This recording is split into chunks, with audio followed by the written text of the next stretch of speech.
నీ కష్టమిది, నీ గర్వమిది, నువ్వు కడుపున పెంచిన బిడ్డ ఇది. నీ గెలుపు ఇది, ప్రతి తలపు ఇది, నువ్వు పుడమితో చేసిన చెలిమీది. వ్యవసాయమనే నీ సాయముతో పులకరించిన నేల ఇది. మరి అందరి ఆకలి తీర్చిన చేతిని, దూడను సాగును భూమిని ప్రేమగా గుండెకు హత్తి తరంచితివి.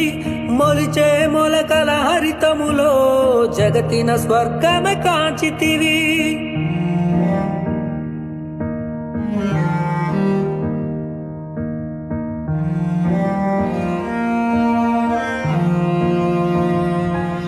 ప్రతి రైతు ఒక రాజంట, రాజరికా